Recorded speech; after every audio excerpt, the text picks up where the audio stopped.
మీకుండే ఎటువంటి గ్రహ బాధలైనా గృహ బాధలైనా శాశ్వత పరిష్కారం కోసం సంప్రదించండి శ్రీనివాస జ్యోతిషాలయ. సార్ నమస్కారం. నమస్తే సార్ బీబీ నగర్ లో ఒక దారుణ సంఘటన చోటు చేసుకున్న ఒక వ్యక్తి చావు పిలుస్తుందంటూ నీళ్ళలో దూకాడు. తర్వాత తన భార్య కూడా దూకడం జరిగింది. తర్వాత కుమారుడు ఏడడం జరిగింది.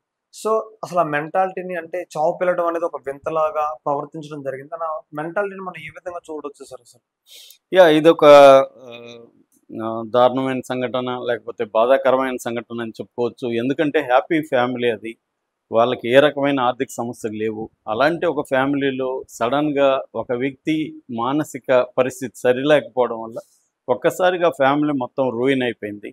సో ముందుగా ఏం జరిగిందనేది చెప్పుకొని తర్వాత ఎందుకు ఇలా మనుషులు ఎందుకు చేస్తారు అనేదాన్ని మనం అనలైజ్ చేద్దాం.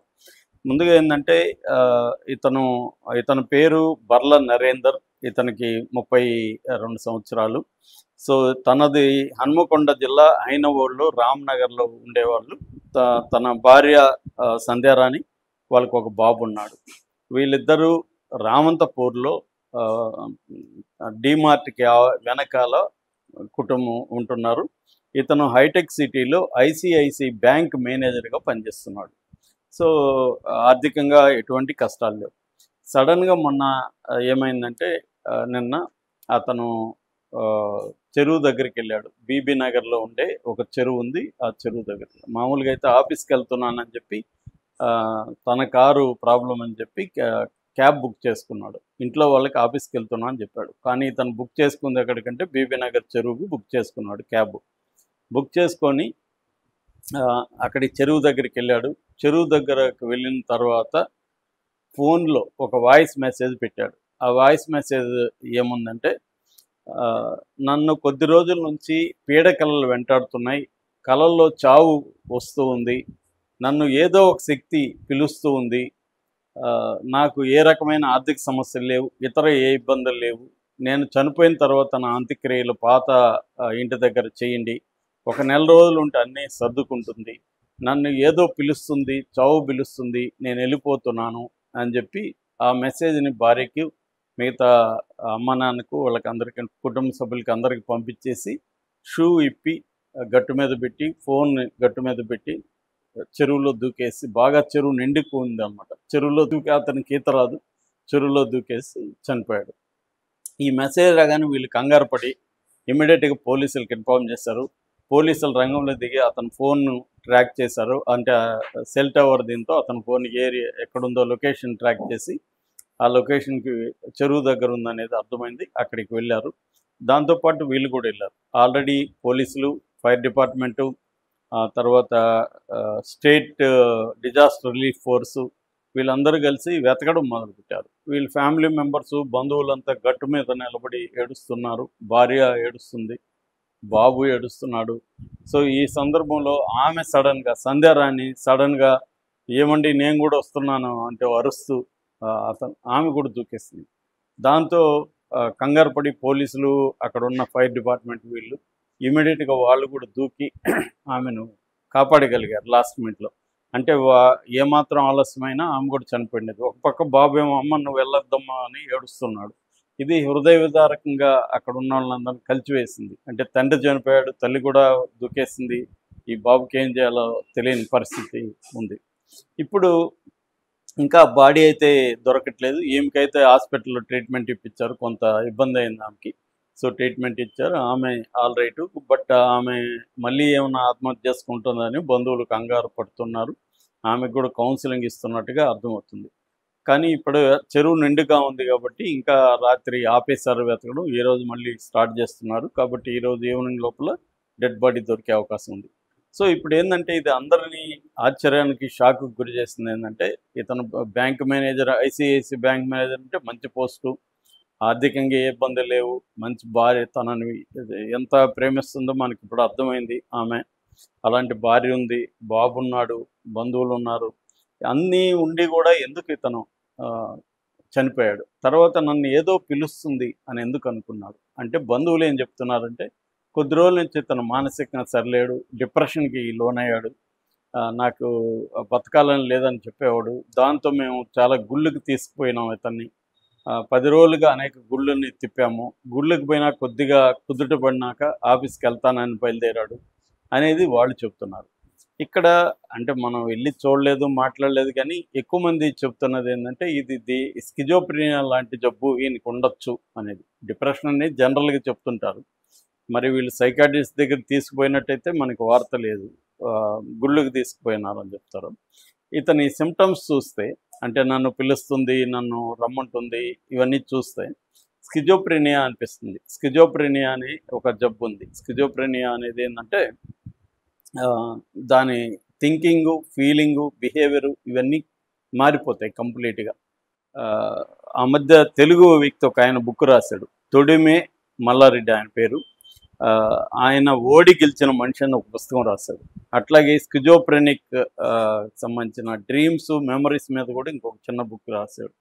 ఆయన బుక్ చదివితే మనకి స్కిజోప్రెనియా అంటే ఏంటి, ఆత్మహత్య ఎందుకు చేసుకోవాలనిపిస్తుంది, ఇవన్నీ అర్థమవుతుంది. ఆయన కూడా 4 times ఆత్మహత్య ట్రై చేశాడు. 4 times లక్కీగా బతికాడు ఆయన, లేకపోతే చనిపోయి ఉండేవాళ్ళు. చాలామంది ఆత్మహత్యలు స్కిజోప్రెనియా ఉండేవాళ్ళు చేసుకుంటారు. ఎందుకంటే వాళ్ళని చేసుకోమని ఏదో వాయిస్లు చెప్తుంటాయి. మామూలుగా స్కిజోప్రెనియాకు ఉండే లక్షణాలు ఏంటంటే బేసిక్గా 5 లక్షణాలు ఉంటాయి. ఒకటి హెల్యూసినేషన్స్. హెల్యూసినేషన్ అంటే భ్రమలు కలుగుతూ ఉంటాయి. అంటే ఎవరో పిలుస్తున్నట్టు వాయిస్లు మనకి వినబడుతూ ఉంటాయి రియల్గానే. మన బ్యూటిఫుల్ మైండ్ అనే ఒక సినిమా ఉంటుంది, దాన్ని చూసినా కూడా ఒక స్కిజోప్రెనియా పేషెంట్ ఎలా ఉంటాడో అర్థం. లేని వ్యక్తిని ఊహించుకుంటాడు అతను. అతని పాయింట్ ఆఫ్ ఆ వ్యక్తి ఉంటాడు, ఆ వ్యక్తితో స్నేహం చేస్తాడు, అన్నీ ఉంటాయి. కానీ మనకు పక్కన వాళ్ళకి ఎవరు కనపడరు. అలాగే లేని దాన్ని ఊహించుకోవడం, వాయిసెస్ వినపడడం, దృశ్యాలు కనపడడం, ఇలాంటి హెల్యూసినేషన్స్ ఉంటాయి. రెండవ లక్షణం డెల్యూజన్స్. డెల్యూజన్స్ అంటే విభ్రమలు అని అంటారు తెలుగులో. డెల్యూజన్స్ అంటే అర్థమైందంటే నన్ను ఎవరో చంపడానికి ప్లాన్ చేస్తున్నారు, గవర్నమెంట్ నా మీద నిఘా పెట్టింది, సో ఇతను నా మీదే, నన్ను చంపడానికి ఇతను వస్తున్నాడు అలా అనుకోవడం. నాకు తెలిసిన ఒక అతను అయితే అర్ధరాత్రి లేచి వాళ్ళ భార్యను అడిగేవాడు, ఇప్పుడు నీ బెడ్లో నీ పక్కన పడుకున్నాడు వాడు, ఇప్పుడు పోయినాడు బయటికి. ఏం షాక్ అయ్యేది, ఇదేంటిరా అని. అంటే అతను నమ్ముతాడు అనమాట, భార్య దగ్గర ఎవరో పడుకున్నాడు, వాడు ఇప్పుడే లేచిపోయాడు అని అతను నమ్ముతాడు, కనిపిస్తుంది అతనికి. సో ఈమెకేం షాక్ అనమాట. అలాగా స్కిజోప్రెనియా ఉన్న వాళ్ళకి ఈ డెల్యూజన్స్ అనేవి ఉంటాయి. మూడోది డిజార్గనైజ్డ్ థింకింగ్. అంటే ఇప్పుడు నేను జర్నలిస్ట్గా ఉన్నాను, ఇప్పుడు స్కిజోప్రెనియా నాకుంటే జర్నలిస్ట్గా ఉండలేను, ఒక టాపిక్ని ఆర్గనైజ్డ్గా నేను చెప్పలేను. థింకింగే డిజార్గనైజ్డ్గా ఉంటుంది, ఏదో మాట్లాడతారు ఇంకేదో వచ్చేస్తుంది, అలాగా మాట్లాడతారనమాట. నాలుగోది ల్యాక్ ఆఫ్ మోటివేషన్. దేని మీద ఇంట్రెస్ట్ ఉండదు, బట్టలు సరిగా వేసుకోరు, సరిగా తినరు, సరిగా స్నానం చేయరు, దేని మీద ఫ్రెండ్స్తో మాట్లాడడం ఇంట్రెస్ట్ ఉండదు, దేని మీద ఇంట్రెస్ట్ ఒక చేద్దామని ఒక ఉత్సాహం ఏముండదు. రోజుల తరబడి కూడా మురిగ్గానే ఉంటారు, కానీ పోయి మంచిగా స్నానం చేసి బట్టలు వేసుకోవాలనేది ఉండదు. ఇక ఐదవది సోషల్ విత్డ్రావల్. కంప్లీట్గా సమాజానికి, ఫ్యామిలీకి దూరంగా అలూపుగా ఉండడాన్ని వాళ్ళు ఇష్టపడతారు అన్నమాట. సో ఈ 5 ప్రధాన లక్షణాలు. ఇది ఎందుకు వస్తుందంటే, ఒకటి జెనెటికల్గా మన పేరెంట్స్కో లేకపోతే దగ్గర బంధువులకో, మేనమామ ఇలాంటి వాళ్ళకో ఉంటే అది వస్తుంది. రెండవది బ్రెయిన్లో కెమికల్ చేంజెస్ వల్ల కూడా వస్తుంది. అంటే డోపామైన్ కానీ గ్లూటామేట్ లాంటి న్యూరో ట్రాన్స్మిటర్స్ అంటారు, వాటిలో చేంజెస్ వచ్చినప్పుడు కూడా ఇది వస్తుందని చెప్తున్నారు. మూడవది ఎన్విరాన్మెంటల్ ఫ్యాక్టర్స్. అంటే మన మీద ఎక్కువ స్ట్రెస్ కానీ లేకపోతే ట్రామా ఏదన్నా, అంటే అతిపెద్ద ప్రమాదం కానీ అట్లా ఏదన్నా జరిగినప్పుడు, డ్రగ్స్ వల్ల, ఇలాంటి విషయాల వల్ల కూడా ప్రెజరు, టెన్షన్ పెరిగిపోయినప్పుడు కూడా స్కిజోప్రెనియా వస్తుంది. దీని ట్రీట్మెంట్ ఏంటంటే బేసిక్గా మెడిసిన్ అంటే సైకాట్రిస్ట్ దగ్గరికి పోయి మెడికేషన్, యాంటీ సైకోటిక్స్ అంటారు, యాంటీ సైకోటిక్ డ్రగ్స్ తీసుకోవాల్సిన అవసరం ఉంది. అట్లాగే సైకోథెరపీలో ఏమేమి ఉంటాయంటే CBT అంటారు, అంటే కాగ్నేటివ్ బిహేవియరల్ థెరపీ, ఫ్యామిలీ అందరికి కూడా థెరపీ ఇవ్వాలి, దాన్ని ఎలా ట్రీట్ చేయాలి ఏంటనేది. అట్లాగే సోషల్ స్కిల్ ట్రైనింగ్ అంటారు, సోషల్ స్కిల్ ట్రైనింగ్ ఇవ్వాలి. అట్లాగే వీళ్ళు హాస్పిటలైజేషన్ కావాల్సి ఉంటుంది. ఇప్పుడు నేను చెప్పిన మల్లారెడ్డి కూడా అనేక సార్లు హాస్పిటల్లో జాయిన్ అవ్వాల్సి వచ్చింది. అట్లాగే రిహాబిలిటేషన్, వాళ్ళకి మళ్ళీ కోలుకోవడానికి రిహాబిలిటేషన్ కల్పించాలి. దాని తర్వాత లైఫ్ స్టైల్ మేనేజ్మెంట్, త్రూఅవుట్ లైఫ్లో కూడా ఎట్లా లైఫ్ స్టైల్ చేంజెస్ తీసుకురావాలి అనేది చూసుకోవాలి. అట్లాగే చుట్టూ ఉన్న కమ్యూనిటీ అంటే బంధువులు కావచ్చు, ఫ్రెండ్స్ కావచ్చు, ఉద్యోగంలో అయితే తోటి ఎంప్లాయీస్ కావచ్చు, వీళ్ళందరికీ కూడా కొంత చెప్పాలి. అతనితో మీరు ఎలా బిహేవ్ చేయాలి, అంత మినిమం నాలెడ్జ్ కల్పించాలి. సో ఇవి చేయగలిగితే బాగానే ఉంటారు. ఇప్పుడు నేను చెప్పిన తొడిమ మల్లారెడ్డికి ఇవాళ 75, ఆయన ఇప్పటికీ యాక్టివ్గా ఉన్నాడు. మొన్ననే నాతో చాట్ చేశాడు. కొత్త బుక్స్ ఏమన్నా సైకాలజీ మీద కావచ్చు, ఫ్రాయిడ్, లకాను వీళ్ళిద్దరికి పంపించని చదువుతున్నారు. ఆయన ఇప్పటికి కూడా ఇంట్రెస్ట్గా ఉన్నారు. సో ఆయన లైఫ్ సెటిల్ అయింది. అందుకే ఓడి గెలిచిన మనిషి అని ఆయన పెట్టుకున్నాడు.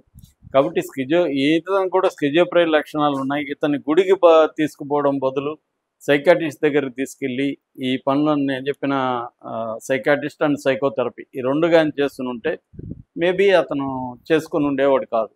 కానీ మన వాళ్ళు ఏం చేస్తారు, మానసిక సమస్య వస్తే గుళ్ళకి, జ్యోతిష్యుల దగ్గరికి, భక్తికి, దీనికి అది ఇంకా పెరుగుతుంది యాక్చువల్గా. దానివల్ల నయం కాదు. కాబట్టి ఎవరైనా మానసిక సమస్యలు ఉన్నాయంటే ఏమీ సిగ్గుపడాల్సిన పని లేదు. మంచి డాక్టర్ల దగ్గరికి వెళ్ళి, సైకాట్రిస్ట్ దగ్గరికి, సైకాలజిస్ట్ దగ్గరికి వెళ్ళి మెడిసిన్స్ అండ్ సైకోథెరపీ ఈ రెండు కానీ చేస్తే ఖచ్చితంగా స్కిజోఫ్రెనియా అనేది మేనేజబుల్. అది కంప్లీట్గా పోదు కానీ మేనేజ్ చేసుకుంటా ఉండొచ్చు అనమాట. మనకి ఎట్లాగా ఒక షుగరు లేకపోతే ఒక బీపీ వస్తే మనం ఎలా లైఫ్ లాంగ్ మేనేజ్ చేసుకుంటామో అలాగే ఇవి కూడా మేనేజ్ చేసుకోవచ్చు. కానీ ఈ నాలెడ్జ్ లేకపోవడం వల్ల ఏం చేస్తున్నారు బంధువులు, వీళ్ళు గుళ్ళకి మిగతా వాటికి తిప్పడం వల్ల ఎక్కువ అవుతుంది. ఇక్కడ కూడా అదే జరిగినట్టు మనకు అర్థమవుతుంది. Thank you sir.